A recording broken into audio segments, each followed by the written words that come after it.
السلام علیکم دوستو، نگلیریا جراثیم کے بارے میں کچھ اہم باتیں جن کا جاننا ہر ایک کے لیے بہت ضروری ہے۔ کیا آپ سب جانتے ہیں کہ پاکستان میں نگلیریا جراثیم کے 150 کے قریب مریض سامنے آ چکے ہیں، جن میں سے 5 جانیں سندھ میں جا چکی ہیں اور ایک مریض لاہور میں بھی دم توڑ گیا ہے۔ نمبر 2، نگلیریا کو کیڑا بھی کہا جا سکتا ہے کیونکہ یہ ایک کیڑے کی طرح دماغ میں داخل ہوتا ہے۔ نمبر 3، نگلیریا پاکستان کی بیماری نہیں ہے دوستو، بلکہ یہ ایک مغربی ممالک کی بیماری ہے جو کہ سوئمنگ کے ذریعے انسان کو اپنا ٹارگٹ بناتی ہے، اور یہ بیماری زیادہ تر صاف پانی میں ہوتی ہے۔ نمبر 4، نگلیریا گرم موسم اور میٹھے ترش پانی میں اپنے آپ کو پیدا کرتا ہے، اس لیے یہ مونسون کے بارشوں کے موسم میں پایا جاتا ہے۔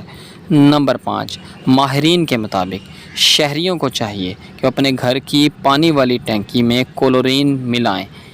پانی میں کلورین ملانے کی ایک حد ہوتی ہے جس سے کوئی نقصان نہیں ہوتا اور نگلیریا جراثیم بھی مر جاتا ہے۔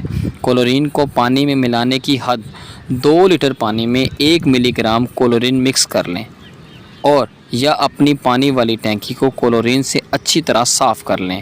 مزید جاننے کے لیے آپ گوگل بھی کر سکتے ہیں۔ نمبر 6، پانی کو اپنے ناک میں ڈالتے وقت اس بات کا خیال کریں کہ پانی کو زیادہ اوپر نہ کھینچیں تاکہ اگر پانی میں نگلیریا ہو تو وہ آپ کے دماغ میں داخل نہ ہو۔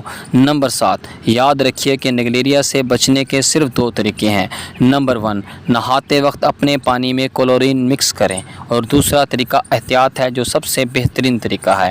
نمبر 8، اگر نگلیریا خدا نخواستہ آپ کے دماغ میں داخل ہو جائے تو آپ کے جسم میں کچھ تبدیلیاں آئیں گی، جیسے الٹی کا آنا، دماغ کے اگلے حصے کا درد کرنا اور دھڑکن کا بڑھ جانا۔ امید ہے کہ ان سب باتوں سے آپ بہت کچھ جان چکے ہوں گے۔